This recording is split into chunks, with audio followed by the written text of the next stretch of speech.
दोस्तों नमस्कार। बीच चुनाव में बिहार के मोकामा से जो घटना आप लोगों के सामने आई है वो बहुत ही दुखद है और आज़ादी के 77 सालों बाद भी बिहार की असल स्थिति क्या है इसकी पोल खोल रहा है। 20 साल से नीतीश कुमार बिहार में सुशासन के नाम पर शासन चला रहे हैं, लेकिन बिहार के ही एक विधानसभा क्षेत्र मोकामा में आतंक राज का कैसा नंगा नाच हो रहा है ये आप लोग देख चुके बखूबी। यहाँ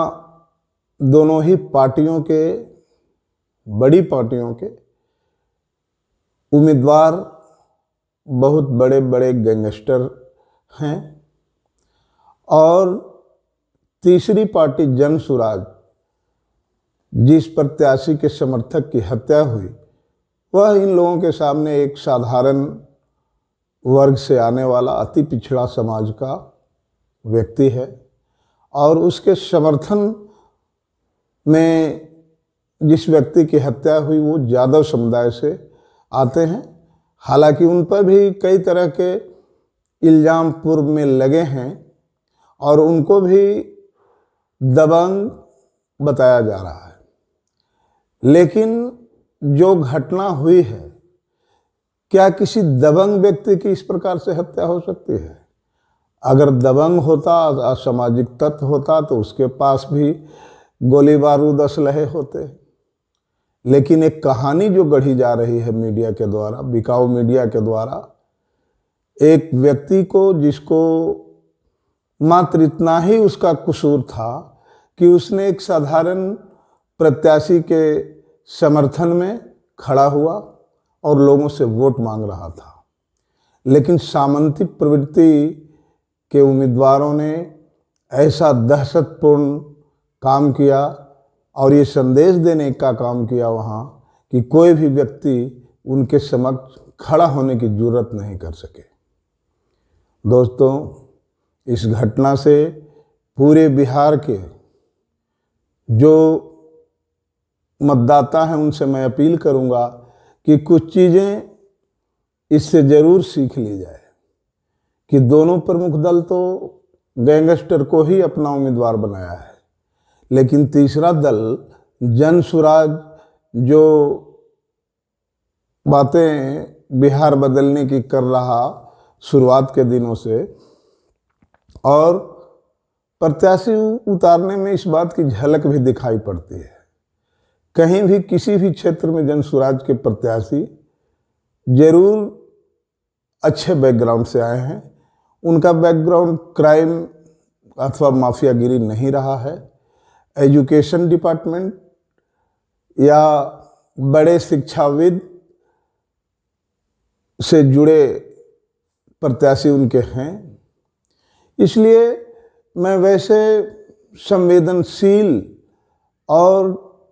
लोकतंत्र में अपनी आस्था रखने वाले मतदाताओं से अपील करूंगा कि अगर आप अपनी जिम्मेदारी का एहसास करते हैं और स्वस्थ लोकतंत्र की कल्पना करते हैं, बिहार में अच्छी सरकार की कल्पना करते हैं और चाहते हैं, तो जरूर जाति धर्म के बंधनों से ऊपर उठकर अच्छे प्रत्याशी का चयन करने की शुरुआत करें। और इसके लिए हमको लगता है कि जन सुराज एक बेहतर विकल्प है। बेशक वो नई पार्टी है, बहुत जनाधार उसके नहीं है, लेकिन उसने जो राजनीति को साफ करने की कोशिश में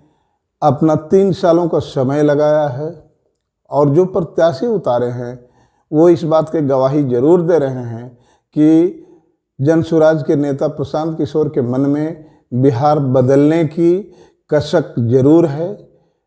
और नहीं तो अगर MP MLA बनने का सिर्फ ख्वाब होता तो वो किसी भी पार्टी के थ्रू राज्यसभा विधानसभा चले जाते बड़े आराम से। ये आप भी जानते हैं, क्योंकि उन्होंने सारे पार्टियों को जिस तरह से चुनाव में सहयोग किया है, तो एमपी एमएलए बनना कोई बड़ी बात नहीं है, किसी भी पार्टी से वो जा सकते हैं। लेकिन उन्होंने जो प्रयास दिखाया है, उस प्रयास को समर्थन मिलना चाहिए। जाति धर्म से ऊपर उठकर उनके कैंडिडेट को वोट अगर मिलता है तो जरूर बिहार सुधरने की दिशा में एक कदम उसको माना जाएगा। दोस्तों, इन्हीं सब बातों के साथ आपसे मैं पुनः आह्वान करता हूं कि चुनाव के समय जब मतदाताओं के पास अपने अधिकार का इस्तेमाल करके अच्छी सरकार चुनने का, अच्छे लोगों को राजनीति में रखने का अधिकार होता है, उस समय हम नशे में नहीं रहें। अपने दिमाग से सोच समझकर अच्छे प्रत्याशी को अगर चुनते हैं तो बेहतर बिहार बनाने के लिए हमारा योगदान जरूर माना जाएगा, और नहीं तो नेताओं के बनाए जाल में, जातिवाद के जाल, संप्रदायवाद के जाल में ही फंसे रह करके और उसी परंपरागत तरीके से वोट करते हैं, तो हम अपनी जिम्मेदारियों का सही पालन कर रहे हैं ऐसा नहीं प्रतीत होगा। इन्हीं सब बातों के साथ मैं आपसे विदा लेता हूँ। नमस्कार।